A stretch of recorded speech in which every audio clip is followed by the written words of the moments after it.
भारत के संविधान में अनुच्छेद 50 में इंडिपेंडेंस ऑफ जुडिशरी मतलब न्यायपालिका की भारत में आज़ादी रहेगी, इसको लेकर एक directive principle of state policy मतलब संविधान बनाने वालों का राज्य को एक दिशा निर्देश साफ अक्षरों में दिया गया है। जिस किसी देश में एक संविधान है वहाँ पर ये एक बेसिक प्रिंसिपल है, एक मूल सिद्धांत है कि उस देश की न्यायपालिका उस देश की राज्यपालिका से अलग रहेगी। The judiciary shell always be independent from the executive. लेकिन आज नरेंद्र मोदी जी के ट्विटर हैंडल से जो फोटो साझा हुई है वो इस पूरे प्रिंसिपल पर एक बड़ा सवालिया निशान खड़ा करती है। भारत के सुप्रीम कोर्ट के चीफ जस्टिस चंद्रचूड़ जी के यहाँ प्रधानमंत्री नरेंद्र मोदी गणेश चतुर्थी मनाने के लिए गए। अब सवाल ये है कि एक ऐसे देश के संविधान जो कि सेक्युलरिज्म या धर्मनिरपेक्षता की बात करता है,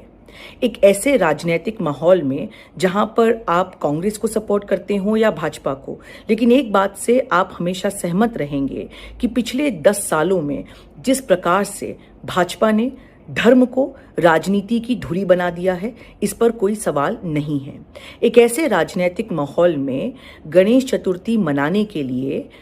भारत के देश के सर्वोच्च न्यायालय के चीफ जस्टिस और इस देश के प्रधानमंत्री जब एक साथ आते हैं और एक फोटो पब्लिक डोमेन में लोगों के साथ साझा करते हैं, तो क्या इसे सिर्फ एक तस्वीर माना जाए या इस तस्वीर के पीछे का जो संदेश है या जो मैसेजिंग है, जो लोगों को एक मैसेज शायद दिया जा रहा है, उसके ऊपर विचार किया जाए।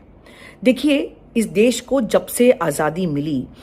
ये बात इस देश में तय थी कि हमारे देश में सभी लोग अलग अलग धर्म को मानने वाले हैं। आप मुसलमान हैं, आप हिंदू हैं, आप ईसाई हैं, आपका धर्म आपको मुबारक। राज्य किसी भी तरीके से आपको आपके धर्म को ना तो मानने से रोकेगा और ना ही किसी प्रकार से हस्तक्षेप करेगा। लेकिन वे सारे लोग जो किसी भी संवैधानिक पद पर हैं, उनसे इस बात की अपेक्षा की जाती है कि वो अपना धर्म भले ही निभाएं, अपने घर की प्राइवेसी में, अपने घर की 4 दीवारों में उन्हें जो भी धर्म मानना है वे उसे माने, लेकिन किसी भी प्रकार का ऐसा संकेत नहीं दिया जाए जहां पे किसी के धर्म के लोगों को ये लगे कि राज्य या वो लोग जो कि संवैधानिक पदों पर हैं उनके द्वारा किसी भी प्रकार का धर्म को प्रेफरेंस, धर्म की राजनीति। तो इतने बड़े राजनीतिक माहौल में जहां पे भाजपा हर बार चुनाव के पहले धर्म की चाल चलती है, जब कभी भाजपा ने कोई एक बड़े धर्म के ऊपर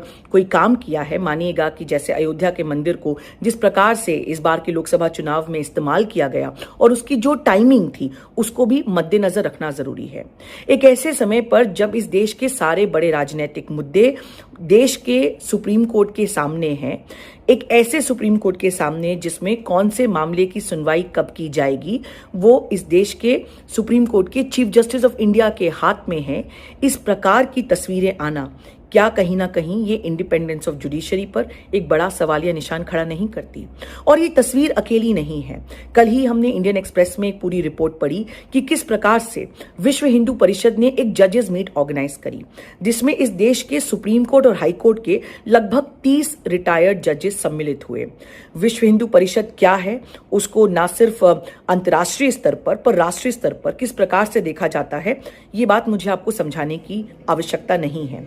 ऐसे में विश्व हिंदू परिषद यदि एक मीटिंग ऑर्गेनाइज करता है और उसमें सभी प्रकार से हाई कोर्ट और सुप्रीम कोर्ट के रिटायर्ड जजेस शामिल होते हैं, तो लोगों को क्या मैसेज दिया जा रहा है? और ये एक और बात जो मैं सम्मिलित करना चाहती हूं, जो कहना बहुत जरूरी है। जब भाजपा ने ये 3 नए क्रिमिनल लॉज या क्रिमिनल कानूनों को लेकर आए, भारतीय न्याय संहिता, जिसका काफी लोगों ने काफी विरोध भी किया, इस किस प्रकार से बिना चर्चा के, बिना डिस्कशन के पार्लियामेंट ने ये तीनों कानूनों को लेकर आया, इस पर भी विपक्ष ने एक बड़ा सवालिया निशान उठाया। आखिर ये 3 नए कानूनों ने इस देश के कानून व्यवस्था को किस प्रकार से बदला है? हाँ, सेक्शंस और नाम जरूर बदल दिए हैं, लेकिन क्या बदलाव आया है, इस पर भी एक बड़ा विवाद हुआ। लेकिन एक ऐसी कॉन्फ्रेंस जिसमें लॉ मिनिस्टर भी शामिल हैं, वहां पे यदि चीफ जस्टिस ऑफ इंडिया जाकर अपनी बात रखते हैं इन 3 न्याय कानूनों पर और ये कहते हैं कि ये कानून किस प्रकार से जो है वो इस देश के संविधान को, इस देश के कानून सिस्टम में एक बड़ा बदलाव है, एक लीप फॉरवर्ड है। तो सवाल ये उठता है कि यदि देश के सुप्रीम कोर्ट के चीफ जस्टिस जो हैं वो ही इन 3 कानूनों की इतनी तारीफें कर देंगे, तो क्या किसी वकील की, क्या किसी आम व्यक्ति की, क्या किसी पब्लिक इंटरेस्ट ऑर्गेनाइजेशन की ये हिम्मत होगी कि वो इसके अलग अलग एस्पेक्ट्स को उसके बाद सुप्रीम कोर्ट में चैलेंज करे? मतलब जो व्यक्ति किसी कानून की तारीफ कर रहे हैं, यदि उन्हीं को इस कानून में क्या क्या कमियां हैं उनको सुनना है, तो कहीं ना कहीं क्या सांकेतिक तौर पर ये समस्यापूर्ण नहीं है? देखिए, जब आप वकील होते हैं तो बहुत आसान होता है कि राज्य के सुर में सुर मिलाया जाए, या सुप्रीम कोर्ट में या जजेस पर या जो कोई बात हो रही है उस पर शांति रखी जाए, उस पर चुप्पी रखी जाए। लेकिन हम एक ऐसे देश के वाशिंदे हैं कि जहां पर भीमराव अंबेडकर साहब जैसे भी वकील हुए हैं। तो वकील या वकालत करने वाले सिर्फ वो लोग नहीं हैं जो कि सरकार की हर बात को सही ठहराने के लिए जल्द से जल्द अपनी बात सामने रख देते हैं। लेकिन ये समय आ गया है कि इस देश में संविधान के साथ जो छेड़छाड़ की जा रही है और जिस प्रकार से पूरे इंडिपेंडेंस ऑफ जुडिशरी को कटघरे में खड़ा किया जा रहा है, इस पर बोला जाना आवश्यक है यदि हम ये मानते हैं कि भारत में प्रजातंत्र है और प्रजातंत्र में रहना चाहिए। किसी भी प्रकार का सवाल उठाना किसी एक व्यक्तिगत जज पर टिप्पणी करना नहीं है, लेकिन ये सवाल तो बनता है कि इंडिपेंडेंस ऑफ जुडिशरी के चलते जब आज तक